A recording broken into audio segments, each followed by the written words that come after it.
What's up, everybody? Welcome to Call to the Bullpen. I'm David Payne with Brad Zampar and Jimmy Miller. Let's play ball. So it's the most wonderful time of the year. It's World Series week now. Although, would you guys say All-Star Week is above World Series week, considering you have all 30 teams, home run derby, stuff like that? Which would you put one and two? What's your hierarchy there? Definitely a World Series before everything. I mean that's what you play for. Yeah, World Series. It's definitely World Series for me. I mean, All Star Weekend is probably the easy second for the whole year for the schedule. But I mean, the World Series, like Jim just said, that's what you play the entire year for. Yeah, we've got the culmination of 162 plus games now, especially with a new playoff round in there. And we've got the Phillies and the Astros. The Astros, you would have called it at the beginning of the year. The Phillies, man, we said when the playoffs started and we did the wild card round recap that the Phillies were dangerous, that this team was going to hit, and they've done nothing but that. They're coming into this thing hot. Having knocked off defending world champs, having knocked off now the Padres. That Padres series was pretty awesome, though. That was a really awesome, high scoring series. Quite the opposite of the Yankees Astros series, which we'll get to in a minute.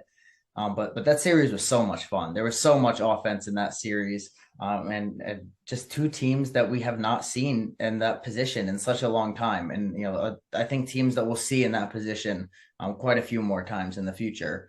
And let's talk about like the uniform matchup too, with the pinstripes on both sides, the brown and gold, and the classic blue and red. That was a good looking series too, on top of being some solid baseball. But the Phillies just mash. They've just mashed their way through every team that they've seen. And it's going to be a real challenge now with, the disgusting Astros pitching, considering they have four guys that are probably aces on 20 out of 30 teams. But they've, taken out Max Fried. They've taken out Yu Darvish. They've taken out Joe Musgrove. It's not like they've been hitting off chumps this whole time. I mean, they've faced some serious pitching and done nothing but mow through them. So what do you guys think about the Phillies and the Padres series, and how are you feeling about the Phillies going into this World Series? Yeah, I mean I was very impressed how the Phillies hit. I mean, it's kind of been, they're the type of offense that, if everybody's going right, they have like I said, they have eight DHs pretty much out there. So if they're all hitting, they're pretty much unbeatable. I think Houston kind of showed that I think there were a couple games there where the Yankees, if they had the offense, could have beat them. I think that it would have went like at least 6 games if the Yankees could hit. So I think that if Philly's offense is still hot, I don't think it's going to be a sweep. I think the Astros are going to have a tougher fight in their hands. Yeah, that series was one of my favorite series that I've watched recently. I mean, obviously, I had the boys coming home, went out, finally got the hat after supporting them for a while, but obviously they went 3-1 since I had that hat. Well, 1-3 for the Padres, obviously.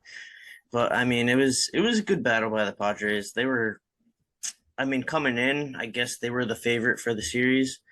But Philly was just so hot entering that series, up and down that entire lineup. And then you get Wheeler, you get Nola in those first two games. And then the Padres kind of lost it at home. I mean, they had the home field there. They just kind of threw it away a little bit. But this Padres team is definitely going to be dangerous against Houston. And it's kind of going to be something that Houston hasn't seen yet, because the Mariners didn't really hit, the Yankees didn't really hit, and the Phillies, my mistake, all they've done this entire playoffs is hit. So it'll at least be a very entertaining series. Yeah, and it's unfortunate if you're a Padres fan, because you look at this season and think, man, what could have been if Fernando Tatis was around. Even if he, obviously wasn't going to be around the first half of the season with the injury, But without that suspension, man, I mean, he was really the missing puzzle piece to put them over the top. And you see how much one player can mean to a team when it comes to a guy like Bryce Harper, who without the Phillies aren't in this position, maybe aren't a playoff team, if we're being honest, without Bryce Harper. So right now, like there's nobody on the Astros that means that much to the team. They have Altuve, who can go down and suck so far in the playoffs, and they still, sweep 2 series. So a lot of this is going to depend, I think, if Bryce Harper shows up and hits, and I have no reason to believe that the MV3, who I believe would have won his 3rd MVP this season, if he managed to stay healthy. No reason to believe he's not going to show up and hit, but that's a big catalyst for them. Is what does Bryce Harper do? Because he really is the heart and soul of this team. The overrated is hopefully over forever now after that go-ahead home run that he had. I think $330 million might be too little for him to be getting paid. If we're being honest, that might be a bit of an undersell there from him. So a lot riding on Bryce Harper's shoulders there. And he's going to bring a championship back to DC. I mean, Philly, like he said in his initial press conference. Now we'll jump to the American League side. Like Brad said, the Yankees didn't hit. They actually missed the ball an insane amount. They did the exact opposite of hit. They whiffed. They whiffed nonstop. And swept. It was best case scenario. We were all hoping for that. If you get us on the Astros side, you've done something wrong, and that something wrong for the Yankees is just existing. It's a painful existence for them right now too, especially Hal Steinbrenner's come out and said that he doesn't see any change in the managerial or GM spots. So, I mean, for the foreseeable future, the Yankees are going to continue to not win World Series. So happy about that. We are, of course, but I feel bad for Yankees fans. No, you don't. You don't have to feel bad for them at all. But the Astros just rolled right through them. Regardless of what Ed from Call to the Show, had to say in our group chat, they just rolled right through. The pitching dominated. Josh Donaldson couldn't hit a beach ball with a boat oar. And this Astros team, though, they kind of didn't hit all that much, right? It was timely hitting, but it wasn't a big influx of runs. It wasn't 6-run games. It wasn't a dominant offensive performance. And that's where it's going to get a little tricky for them, I think, is if the Phillies manage to put up a 6th spot, are the Astros going to also match that? Especially when the Phillies starting pitching specifically ain't shabby. When you're running out guys like Wheeler and Nola, and then you got Noah Syndergaard coming out of the pen too. Are they going to be able to match a 6th spot if they get into a hole? Is a big question there. And as much as it's a question, does Bryce Harper show up? It's going to be a question, does Jose Altuve show up? And what Jose Altuve do we get here? And that's my question. But what do you guys feel about that series? And then what do the Astros need to do? Obviously, as the heavy favorites to do what most people are expecting and take this thing home. Yeah, I mean, obviously, like I was saying, the Astros didn't really play out of their minds in that series against the Yankees. Like, if they were to face a team that could hit, they could have won 7 games. Like they could still have been playing, up to a day or two ago. So I mean, obviously, that I think this was the Yankees' real opportunity to make it to the World Series, but they didn't capitalize. And I think that you said Altuve is like the Bryce Harper of the Phillies. Or the Astros, where if he shows up, I think more so Justin Verlander, because he's 0-6 in his World Series career with like an ERA in the 5s or 6s. Like he's going to need to show up big time because I'm sure he'll have 2 starts in that series. I'm sure he's going to have the first game, and if it goes to game 6, 7, he's going to have one of those starts, and he needs to be dominant in both. Because if he struggles that first start and they really lose that game, it's going to set a bad tone. And obviously, if it gets to like a 3-3 series. You don't want to lose that game 7 with Verlander on the mound. He had a terrific year, probably going to win the Cy Young, but he has to show up.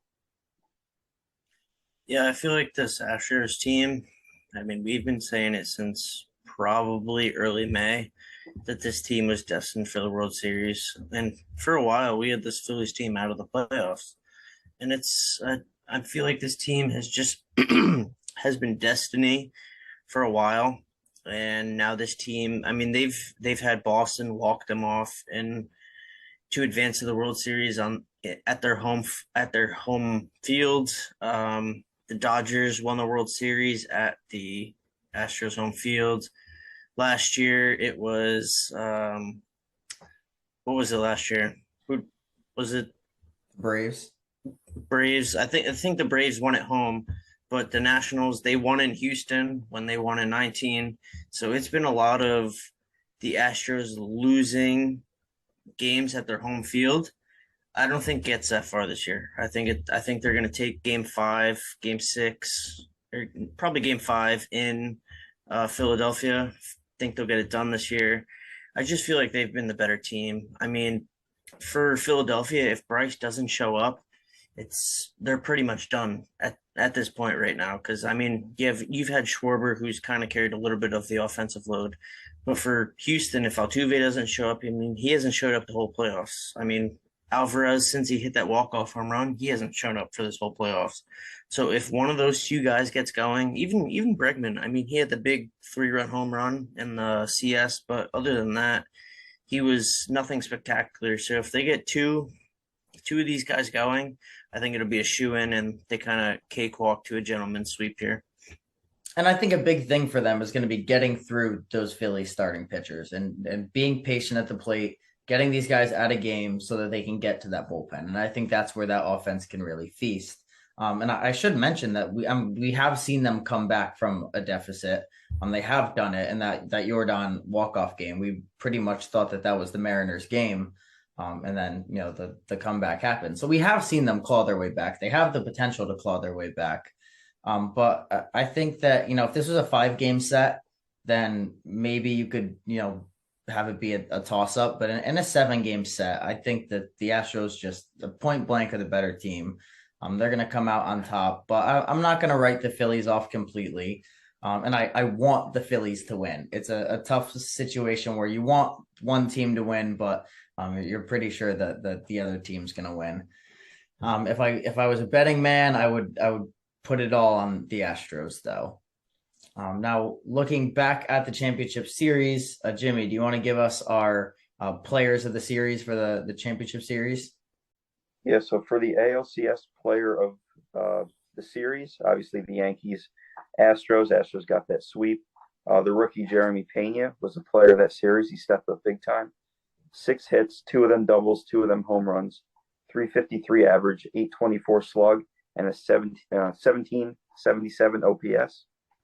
The NLCS player of the series, obviously the Padres Phillies series, as we talked about before, Bryce Harper pretty much added another notch to his Hall of Fame resume with that MVP. 8 hits, 3 of them doubles, 2 of them home runs, 5 RBI, 400 average, 850 slug, and 1250 OPS. Yeah, and something that came up in our group chat was that he didn't have the best stat line out of the Phillies players, we determined, and that was actually Kyle Schwarber who put up the best stats. But the timely hitting and that, especially that home run there, was like the defining moment of the series, the defining moment of his Phillies career thus far, and the defining moment of the Phillies really since 2008. So just for, coming through in that moment, being the guy with comparable stat lines there, because they were close, he gets the nod there. So a little bit of our plan moving forward. We're not doing power rankings because it's 2 teams. You can kind of tell from what we said that if we were, the Astros would be 1 and the Phillies would be 2. And we're going to have pick 'em, and then we're going to come back after the World Series, do a World Series recap, and do our awards for this year. And we're going to do MVP, Cy Young, Rookie of the Year, Comeback Player of the Year, Manager of the Year. That's all, right? 5? Yeah, so we're going to do those 5 awards. So we'll come back with a World Series recap and awards show, and then we'll do a free agent preview show, and then we'll get into some off-season stuff after that. But we're going to be active still, so definitely look out for those things. Look out for that pick'em on social media. as well as some other things popping up at CTBP Pod. And we'll see you all after this World Series. Everybody, enjoy the show. Play ball.